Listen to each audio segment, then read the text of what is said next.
Estamos dando la bienvenida a Gerardo Barrios, presidente de la UNASEV, la Unidad Nacional de Seguridad Vial, para hablar de un tema que creo que preocupa cada vez más a la gente, que es lo que está pasando con las motocicletas, no solo en las calles, después lo vamos a conversar también.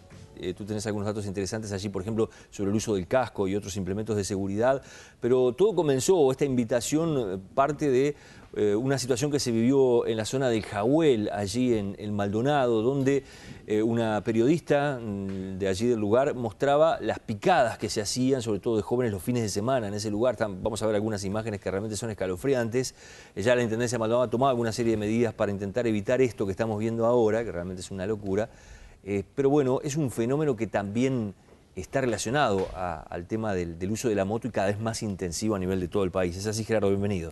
Exacto, muchas gracias por la invitación. Sí, obviamente el tema motociclistas y las condiciones de manejo de los motociclistas es un tema central en la siniestralidad y en la exposición al riesgo, es decir, estos gurises que uno ve haciendo picadas, el riesgo es terriblemente elevado y de hecho terminan falleciendo o lesionándose o lesionando a otros, como pasó también en Durazno en esa misma semana, digamos, en cosas que se pueden evitar, porque hay que ver también que el fenómeno de las picadas fue un fenómeno nacional. Digo fue porque en muchas intendencias también con la cooperación de distintas instituciones, digamos incluso el Ministerio del Interior, en todo lo que tiene que ver con los controles y la estrategia para evitar que esto suceda en las vías públicas, ha dado un excelente resultado. Montevideo, por ejemplo, erradicó prácticamente las picadas. Y bueno, y se estableció un mecanismo por el cual quien en la zona metropolitana quiere hacer picadas, bueno, va al Pinar, donde hay condiciones totalmente diferentes y donde prácticamente en el último año y pico que las picadas se están haciendo allí, no ha habido eventos que lamentar vinculados a siniestros tanto de los motociclistas como de los que van a ver. Entonces, bueno, hay mucho para avanzar en torno a eso.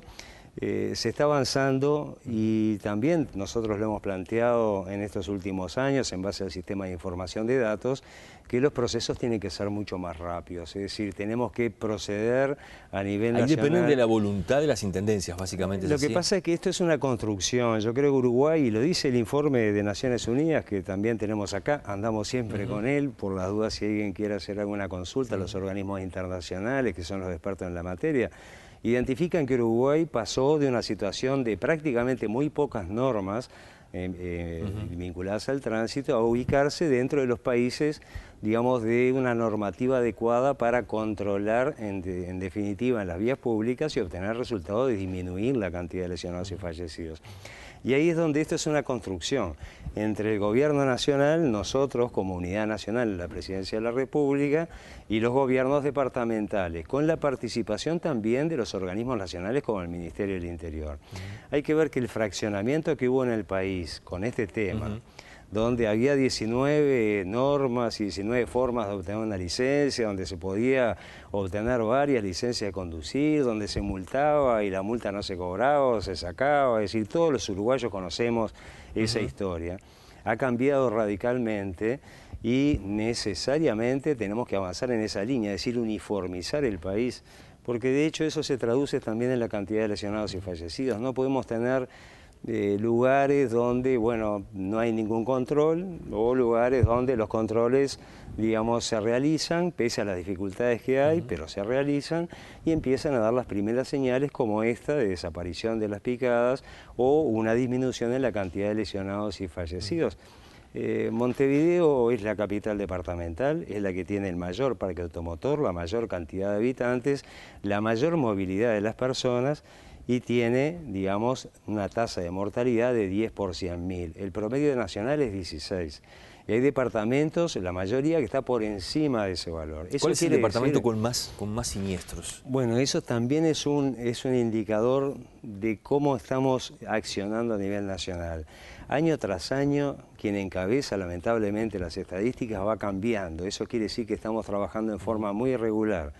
El año anterior había sido el departamento de Maldonado, el año pasado fue el departamento de Florida con una tasa de 33 muertos cada 100.000 habitantes. factores que tienen que ver con las ciudades y con las rutas. Es decir, esto es lo que... ¿Muere más gente en la ciudad? ¿Muere más gente en la ruta? ¿Cómo en calles o en ruta? ¿Cómo es la mayoría fallece en las ciudades y la mayoría, digamos, que fallecen son motociclistas y le siguen los peatones. O sea que acá tenemos un serio problema. De cada 10 uruguayos que fallecen, 6 iban en moto y 2 son peatones. O sea, el 80% de los fallecidos uruguayos en este país son o motociclistas o peatones.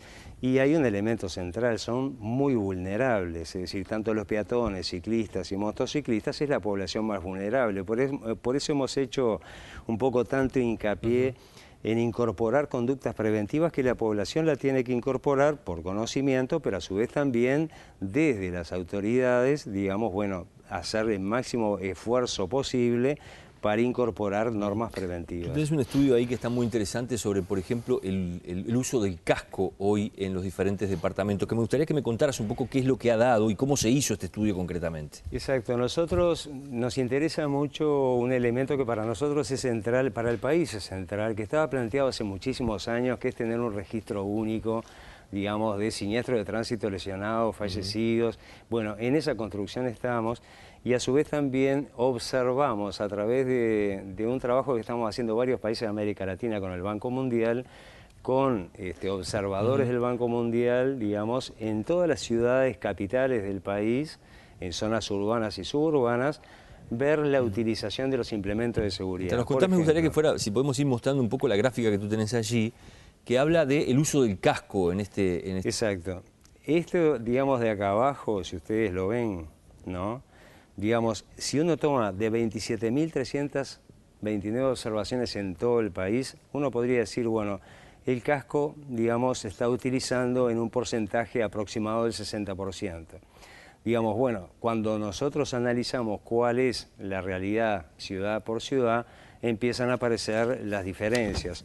Y las diferencias están desde ciudades, por ejemplo, como Rivera, con el 99% de sus motociclistas con el casco puesto. Es impresionante ese número, ¿no? 99% de los motociclistas que observaron ustedes en Rivera llevaban el casco. En Rivera llevaban el casco colocado, eso es un enorme avance. A nosotros, no nosotros, a los investigadores y a los expertos internacionales, digamos, no cabe la menor duda de que, digamos, este es un factor de protección.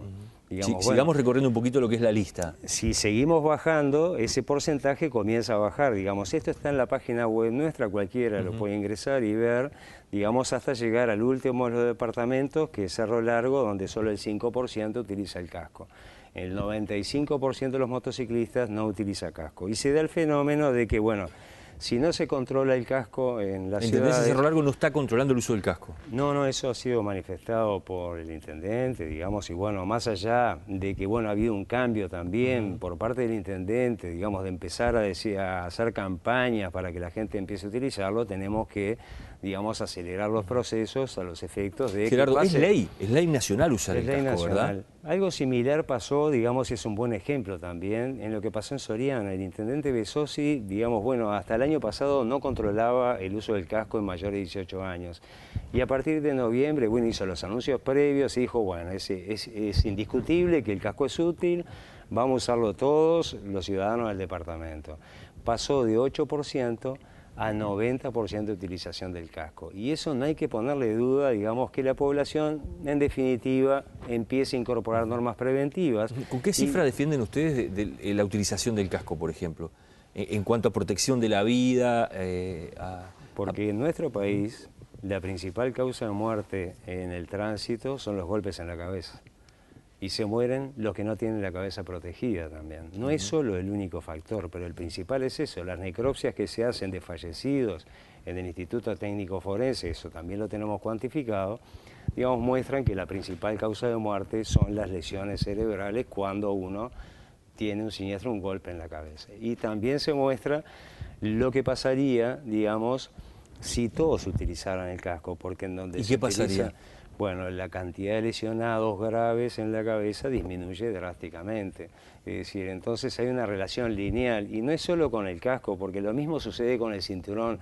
Muchas veces ustedes, los periodistas, y está muy bueno, dan la difusión de los siniestros de tránsito, y un auto que choca y el pasajero sale despedido, fallece en el siniestro. Bueno, eso es también en gran medida condicionado, porque la probabilidad de muerte se multiplica por 7, digamos, por el no uso del cinturón de seguridad. ¿Cómo vienen con el tema del cinturón de seguridad a nivel nacional? Bueno, la observación que hemos hecho también demuestra algo bastante similar. Tenemos muchísimo que avanzar con eso, porque donde no, digamos, se incorporan las normas preventivas, no se incorporan integralmente. Entonces, bueno, uno tiene que incorporar el casco, el no tomar alcohol para conducir, el cinturón de seguridad, digamos, controlar el exceso de velocidad. Y eso, indefectiblemente, si esas normas no se cumplen, y el cinturón de seguridad es uno de los que menos se cumplen en las ciudades, sobre todo del interior, digamos, bueno, se traduce también después en las rutas nacionales. Policía caminera, digamos, hace los controles, pero claro, es decir, la incidencia de no uso de cinturón de seguridad, sobre todo de pasajeros que van atrás o el acompañante, es altísima, es decir, no se usa. Y bueno, y cuando se ocurren los siniestros, los vuelcos, los despistes, digamos, quien paga primero con la vida o con las lesiones graves es aquel que va suelto, digamos, igual que pasa con los gurises. Es decir, yo estoy seguro de que cualquier ciudadano uruguayo que vaya a trasladar un florero de cristal lo ata como loco a un asiento o a la caja o donde sea. Sin embargo, nuestros hijos, digamos, cómo le estamos llevando en nuestros vehículos. Hay que entender que en estos últimos 20 o 30 años el tránsito ha cambiado y el riesgo ha cambiado. Se multiplicó por 2 la cantidad de automóviles que circulan y por 8 la cantidad de motos que circulan. Somos el país de América que proporcionalmente a la población que tiene el mayor número de parque automotor. Sin embargo, y si uno ve lo que es la secuencia de estos 4 años, digamos, de gestión a través de la información, no se ha incrementado tanto como era de esperar la cantidad de lesionados y fallecidos, pero estamos en esa meseta y hay que empezar, digamos, a uniformizar el país para descender la cantidad de lesionados y fallecidos. Sí, en el primer programa aquí de Poder Pensar hacíamos un informe especial sobre el tema de las mamparas en los taxis, ¿no? Y la cantidad de personas que resultan lastimadas en la cara por este implemento de seguridad que se instaló hace 20 años aquí en Montevideo. No parece haber muchos avances, aunque sí la Intendencia informa de que ha cambiado, por ejemplo, las formas de autorización por modelo y no por distancia entre la mampara y el asiento de atrás y demás, pero sigue habiendo debes muy importantes, como por ejemplo lo que tú decías recién, el tema de que no hay implementos para los niños en un taxi hoy. Claro, bueno, eso forma parte, digamos, de lo que ha sido el avance del país en ese sentido. El tener una legislación y que ya se empezó a cumplir, hay que, como decíamos, avanzar muchísimo más, en que los niños vayan al sistema de retención infantil, en que los cinturones efectivamente se utilicen en los asientos traseros, digamos, obviamente disminuye el riesgo. El hecho de cambiar la flota incluso de los taxis a través, digamos... Sigue sin haber sillitas en los taxis igual para niños, ¿no? Sí, nosotros eso ya lo acordamos con, digamos, las gremiales del taxímetro. Va a haber un 10% de la flota que va a tener sillas, es decir, si uno tiene un niño para trasladar, se va a trasladar en taxi, hace la llamada y pide un taxi con los dispositivos. Y eso ni bien simplemente ahora con la reglamentación de la ley se den los plazos necesarios, porque estos cambios siempre llevan algún plazo, digamos, y bueno, y en definitiva se empieza a incorporar. Pero más allá de esperar que la ley esté, digamos, efectivamente cumpliéndose, acá uno tiene que entender que la ciudadanía, todos nosotros tenemos un rol que cumplir. Si yo llevo un niño, digamos, con mi señora, digamos, y sus hermanitos en una moto y sin casco, seguramente me estoy exponiendo a mí, a los demás y a los gurises a un riesgo muchísimo mayor. Con el tema del taxi y la mampara y el cinturón, digamos, es lo mismo. Si uno utiliza el cinturón de seguridad, se aleja del impacto de la mampara. El problema de la mampara no es la mampara en sí, sino que los pasajeros no utilizaban el cinturón de seguridad. Y eso es verdad, cuando se incorporó la mampara, nosotros hicimos un informe en aquel entonces desde el sindicato médico con la Sociedad de Otorrinolaringología y Cirugía Maxilofacial, que se había multiplicado por 4 la cantidad de traumatismos graves, digamos, de la cara. Y la cara es obviamente una región muy importante. Y eso tenía una directa relación con el no uso del cinturón de seguridad. Bueno, a partir de ahora, digamos, es necesario que todos los taxis estén dotados de ese sistema para alejar la cara del stop, que es la mampara. Barrios, gracias por habernos acompañado. No, por favor, a las órdenes como siempre. Nosotros nos vamos a la pausa y entramos ya en el último bloque aquí de Poder Pensar.